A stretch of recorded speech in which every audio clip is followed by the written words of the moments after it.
हे निष्पापे, तुम सब देवताओं की माता, यज्ञ की कारण रूपा और संपूर्ण तीर्थों की तीर्थ रूपा हो। हम तुम्हें सदा नमस्कार करते हैं। तुम्हारे ललाट में चंद्रमा, सूर्य, अरुण और वृषभध्वज शंकर हैं। हुंकार में सरस्वती, गलकंबल में नागगण, खुरों में गंधर्व और चारों वेद तथा मुखाग्र में चर एवं अचर संपूर्ण तीर्थ विराजमान हैं। ब्रह्म शक्ति के मूर्तिमान स्वरूप तपोनिधि महर्षि वशिष्ठ के उज्ज्वल चरित्र से हमारे धर्मशास्त्र, इतिहास और पुराण भरे पड़े हैं। महर्षि वशिष्ठ जी महान तपस्वी थे एवं क्षमा की तो वे साक्षात मूर्ति ही थे। जब विश्वामित्र जी ने उनके 100 पुत्रों को संहार कर दिया, उस समय यद्यपि उन्होंने बड़ा शोक प्रकट किया, परंतु सामर्थ्य होने पर भी विश्वामित्र के किसी प्रकार के अनिष्ट का चिंतन नहीं किया, बल्कि अंतःकरण के क्षणिक शोकाकुल होने पर भी ये अपने निर्लिप्तता और असंगता को नहीं भूले। महर्षि वशिष्ठ योग वशिष्ठ के उपदेश के रूप में ज्ञान की साक्षात मूर्ति है। उनका जीवन भगवान श्री राम के प्रेम में निमग्न है। वे आज भी सप्तऋषियों में स्थित रहकर सारे जगत के कल्याण में लगे हुए हैं। वे स्वयं अपने हाथों नित्य गौ की सेवा करते थे। अपने आश्रम में देवी अरुंधति एवं स्वयं वे नित्य गौ की पूजा करते थे।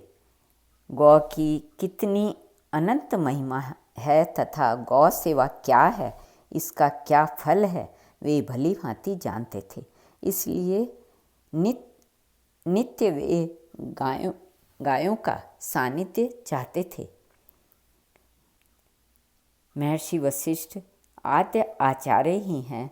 महाभारत में राजा सौदास को उन्होंने जिस गो तत्व और गौ सेवा का उपदेश दिया है, वैसा अद्भुत वर्णन अन्यत्र दिखता नहीं। महर्षि गौ महिमा का वर्णन करते हुए कहते हैं, राजन, गौवें ही मनुष्यों किन्वा समस्त प्राणियों के जीवन का अवलंबन है। गौवें कल्याण मंगल का परम निधान है। पहले के लोगों का ऐश्वर्य गौ पर अवलंबित था और आगे की उन्नति भी गौ पर ही अवलंबित है।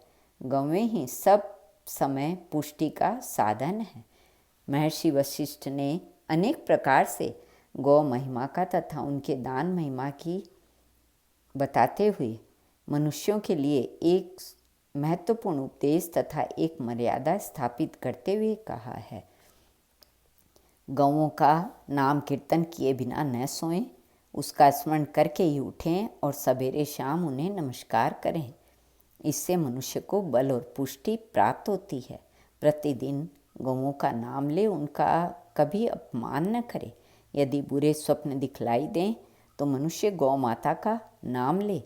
इस प्रकार वे आगे कहते हैं कि जो मनुष्य श्रद्धापूर्वक रात दिन निमग्न मंत्र का बराबर कीर्तन करता है, श्रद्धापूर्वक कीर्तन करता है, वह सम अथवा विषम किसी भी स्थिति में भय से सर्वथा मुक्त हो जाता है और सर्वदेवमयी गौ माता का कृपा पात्र बन जाता है। अर्थात मैं सदा गौओं का दर्शन करूं और गौवें मुझ पर कृपा दृष्टि करे। गौवें हमारी हैं और हम गौओं के हैं। जहाँ गौवें रहें वहीं हम रहें, क्योंकि गौवें हैं इसी से हम लोग भी हैं। इस प्रकार महर्षि वशिष्ठ ने हमारे लिए गौ सेवा का कितना सुंदर उपदेश दिया है। त्रिकालदर्शी महर्षि ने जीवों के उद्धार के लिए ही गौ सेवा व्रत का आदर्श सामने रखा और बताया कि यदि मनुष्य गौ की सच्ची सेवा करे तो उसका सर्वविध कल्याण निश्चित है।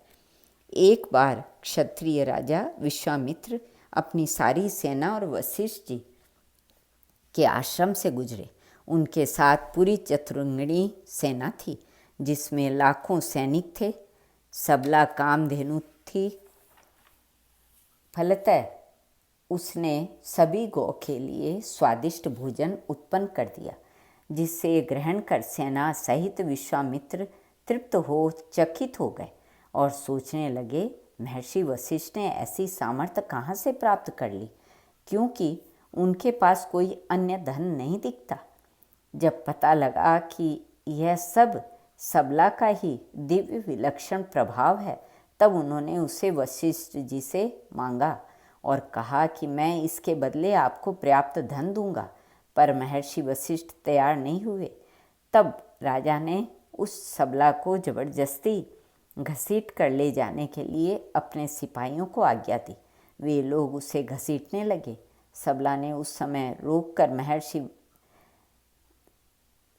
महर्षि वशिष्ठ ने कहा कि आपने मुझे इसे क्यों दे दिया। इस पर वशिष्ठ ने कहा, मैंने तुम्हें नहीं दिया, यह राजा बलवान है, मेरी बात नहीं मानता और तुम्हें बलपूर्वक घसीटता है। तुम्हारी जो इच्छा हो करो, मैं तुम्हें जाने को नहीं कहता। इस पर सबला ने अपने शरीर से अनंत संख्या में यवन, खस, पहव, हूण आदि सैनिकों को उत्पन्न किया, जिन्होंने महर्षि वशिष्ठ की सेना को नष्ट कर दिया। इसका वर्णन महर्षि वाल्मीकि ने अपनी रामायण में बड़े आदरणीय एवं आकर्षक शब्दों में किया है। महर्षि वशिष्ठ ने आदेशानुसार उस गौ ने उस समय वैसा ही किया। उसके हुंकार करते ही सैकड़ों पवन जाति के वीर पैदा हो गए।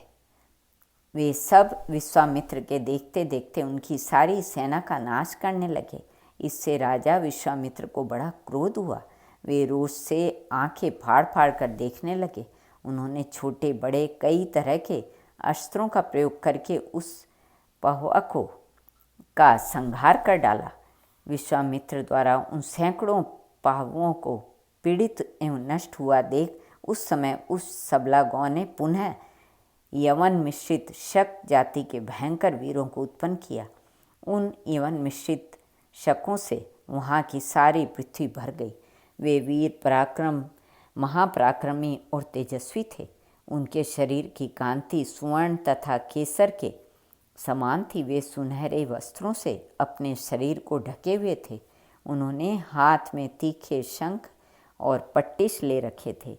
प्रज्वलित अग्नि के समान उद्भासित होने वाले उन वीरों ने विश्वामित्र की सारी सेना को भस्म करना आरंभ किया।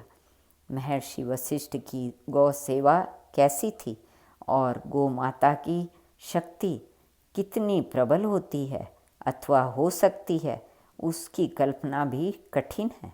यह बात इस घटना से स्पष्ट हो जाती है। अतः अत्यंत श्रद्धा भक्ति से गौ की सेवा करनी चाहिए, क्योंकि गौ माता तो सबके लिए समान फलदायिनी है। वे अपने सेवकों को समस्त पाप ताप से मुक्त कर महर्षि वशिष्ठ के समान ज्ञानी, पूज्य, बंध, यशस्वी, तेजस्वी एवं सब प्रकार समृद्धिशाली, शक्ति संपन्न और सुखी बना सकती है। श्री कृष्ण अर्पण।